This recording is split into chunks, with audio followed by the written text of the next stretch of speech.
I want to share with you some amazing news on the next unbelievable step we are witnessing here in Israel on putting an end to the deep state running the country over the will of the people. For years, I've been explaining that Israel's deep state, led by unelected bureaucrats, legal advisors, and activist judges, have been running the country instead of the elected government. The other night in a stormy cabinet meeting, we saw something incredible happen. The tide is finally turning. We finally have a government that is finally standing up to the deep state, and we are on the path to finally restoring true democracy to Israel. At the end of this video, I will once again do a high-level explanation of the how and why the deep state even exists in Israel. Why the deep state even exists in Israel. But in the meantime, here is what went down the other night. Well, Israel's Attorney General, who has been blocking government decisions and acting like an unelected ruler of Israel, was asked directly by a government minister if she sees herself in a conflict of interest, giving advice, given her expected dismissal by the government. Her answer, no. The ministers laughed because they finally understand the game. The Attorney General can always come up with reasons why ministers are forbidden to make government decisions based on some conflict of interests that she comes up with. But when it comes to her, then no conflict of interest exists. Well, after that, Minister Karhi exposed the blatant legal manipulation regarding her recent ruling trying to stop Ben Gvir's reappointment as a minister in the government. Minister Karhi said to her, the law says, and this is, I'm quoting, the law says only a person convicted of a crime can be barred from serving as a minister in a government. But the Supreme Court invented a new rule, saying even an indictment is enough to stop someone from being appointed as a minister. Except in this case of Ben Gvir, there isn't even an indictment. So there is no law to forbid Ben Gvir from becoming a minister, but you are saying that it's forbidden anyway. So what was the Attorney General's response? Quote, I'm just giving you my advice. If you want to appoint him, go ahead, but then deal with the Supreme Court, end quote. Can you imagine the brazen absurdity? But it gets better. Another minister then hit the nail on the head saying, quote, we already deal with the Supreme Court alone. You never represent us at the Supreme Court, end quote, even though that is the role of the Attorney General, one of the roles.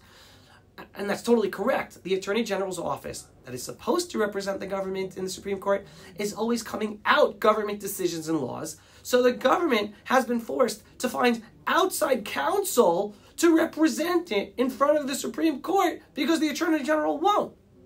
And sometimes the Attorney General even forbids them from using outside counsel. That's the absolute absurdity of this whole deep state legal dictatorship situation. So multiple ministers summed up that night of meeting as follows, quote, the Attorney General was utterly crushed. They made a mockery of her. She had no explanations. She left in disgrace, end quote. Now understand, in the decades of this judicial dictatorship, that was the first time that government ministers with the Prime Minister's full support called out, in a very diplomatic way, the absolute absurdity of the legal standing of the Attorney General herself to her face, or to any Attorney General. So after that, Justice Minister Levine made it even clearer, quote, the Attorney General and the Supreme Court are overstepping their authority. And from now on, the government must act according to its own legal power, end quote. Which Minister Karhi backed it up, saying, quote, I did this 2 months ago when they issued an illegal injunction against me. I told them no. This is part of the checks and balances in a democracy. We must balance them. Otherwise, it's not democracy, it's rule by the judicial system and the Supreme Court. And then came Prime Minister Netanyahu's bombshell. He then explained in this meeting how Plato wanted a ruling class of philosopher kings above the people, above democracy. In America, they built a real democracy with checks and balances. But here in Israel, the deep state has created its own Plato state dictatorship, where judges and legal advisors rule instead of the elected government of the people. And then Prime Minister Netanyahu said something historic, quote, in the past, the public didn't understand how deep the deep state ran. In America, it's the depth of a puddle. Here in Israel, it's the depth of an ocean. 10 years ago, when I wanted to reform the media, the deep state controlled the flow of information too well. But today, people understand. I'm saying explaining because he made reform to the media, so there's alternate media today. And that's why we will not let this continue anymore. The people are sovereign, end quote. Mic drop. Never before has Netanyahu spoken this truth like this before to the public. This is a momentous shift. For the first time, we have a government in Israel that is, first of all, openly calling out the existence of the deep state. Why? Because it can. Because the public finally sees it too. So the government has legs to stand on because it has the support of the public. It never had that. But not only that, it's now going to actively work to dismantle the deep state. Because during this tragic 17-month war, the deep state has exposed itself more and more than ever before, with a public that today knows about its existence thanks to the independent media sources and social media outlets. It didn't exist years ago. The old game of unelected elites controlling the country, using a mainstream media to brainwash the masses against the will of the people, is coming to an end. Israel is finally on its way to a real democracy. And for the Jewish people becoming the free nation who we are supposed to be in our ancestral homeland. This won't be a simple or quick process done as many of us expect, because the deep state is controlled by a tiny, rich, and powerful elite who have tremendous power and influence over the media, the justice system, business, investments, the courts, etc.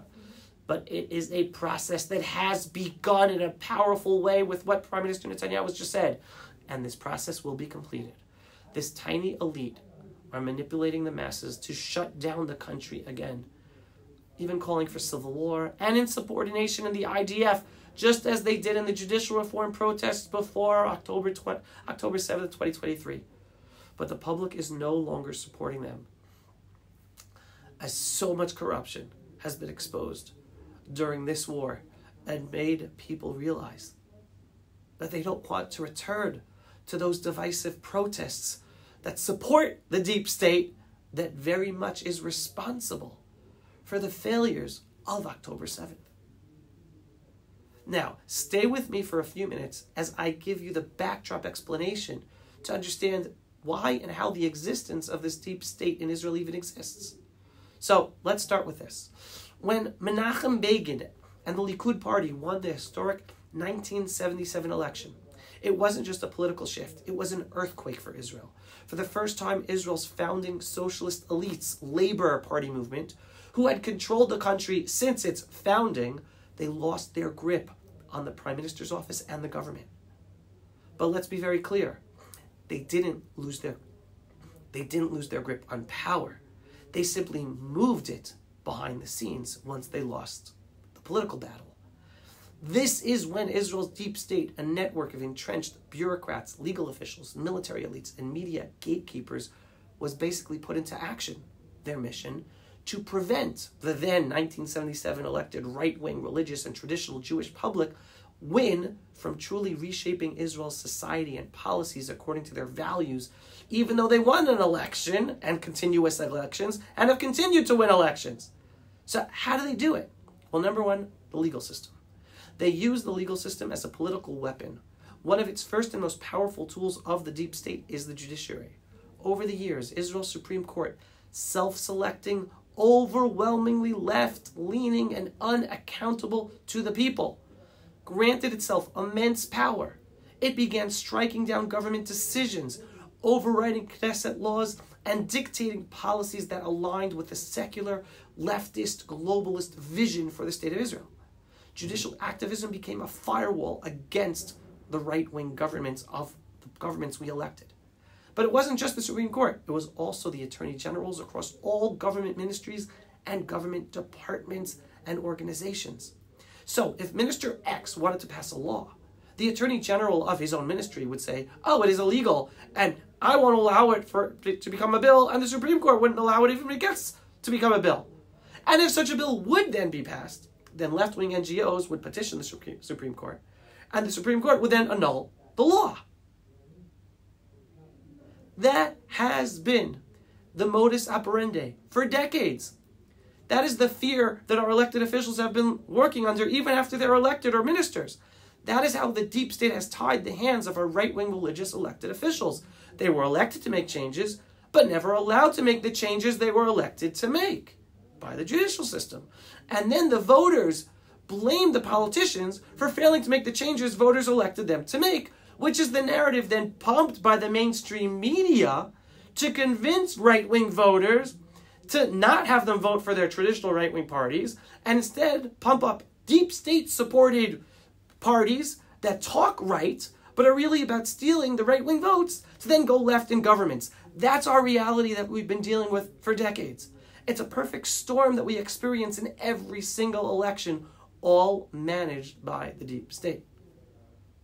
Number two, to explain the existence of the deep state, the media as an indoctrination machine. The socialist labor Zionists built Israel's media institutions and laws, and they never let go. To this day, Israel's mainstream media, whether state-funded or privately owned, all push leftist, anti-religious, and globalist narratives while demonizing right-wing leaders and movements. And they set up these organizations to manage the media, so it's always stopped right-wing media and pushed the left-wing. From Begin to Shamir, to Sharon, to Netanyahu, every right-wing prime minister has faced relentless delegitimization campaigns from the media and only coddled by the mainstream media if and when they adopted left-wing policies. That is why today the Israeli mainstream media love Menachem Begin, because he made peace with Egypt, expelling all the Jews and destroying all the Jewish communities in the Sinai Desert. And that is why the media today love Ariel Sharon, who they hated, for doing the same thing to all the Jews in Gaza in 2005, expelling them and destroying the communities. But Likud, Prime Minister Shamir and Netanyahu, the mainstream media still hate with a passion, because the two of them never buckled to adopt the dangerous policies of the left. Now we go to reason number three, the security establishment. They control policy from within. The IDF, the Shin Bet, the Mossad, they're all supposed to be neutral, focused on defending Israel. But high-ranking security officials, many of whom were molded, again, by the leftist ideology in Israel's elite military units, institutions, and also Harvard, often work against right-wing governments. They have always pushed for territorial concessions, resisted policies that strengthen Jewish sovereignty, and even engaged in media leaks and political pressure to sabotage nationalist initiatives, like all the media leaks from secret security meetings in the government during the hostage negotiations in the beginning of this war, when the Biden administration was still in power. And basically they were getting orders from the Biden administration to sabotage the negotiations. Number four, academia and cultural domination. The universities, cultural institutions, and film industry were all shaped by the left's ideological framework. The deep state ensures that funding and recognition are given to those who toe the progressive post-Zionist line. Right-wing and religious perspectives are silenced, ridiculed, or outright banned from academic discourse and cultural platforms and given no funding. My own movie about Gush Katif in 2005, I couldn't get any money. And anytime a right-wing minister dares try to make changes, then the whole cultural establishment, together with the mainstream media, create public shaming campaigns and sometimes even have the cases brought to the Supreme Court to annul the changes that are supposed to democratize the system so that everyone can get funding and not just the left-wing projects. Number five, bureaucracy as a roadblock to change. Israel's civil service is full of unelected officials who slow down, obstruct, or outright refuse to implement right-wing policies. Whether it's delaying the approval of settlements, blocking reforms in the education system, or leaking sensitive documents to the press to then torpedo those plans. These unelected bureaucrats serve as foot soldiers of the deep state, ensuring that the country remains under the influence of the old elites, even when we have right-wing governments. What's the bottom line? The 1977 political revolution should have marked the realignment of Israel according to the will of the majority of the Jewish people in Israel. Jews who are proud of their heritage, Zionist in their convictions, and committed to the strength and security of a strong Jewish state in our ancestral homeland. Instead, the deep state built itself up to ensure that political victories for the right would never translate into true societal transformation for our country. Totally anti-democratic. But as I began this video with the good news, the deep state is finally losing its hold. Thanks to independent media and social media and the unbelievable exposure of information from October 7th and this war, the Israeli public is waking up that this deep state exists and has been stopping our elected governments from ruling. And it has to stop now. The deep state will definitely fight back with every tool at its disposal, as it literally brought the country to its knees, destroying the army before October 7th, 2023, having our army be totally unprepared for the horrific invasion by our Islamo-Nazi enemies in Gaza.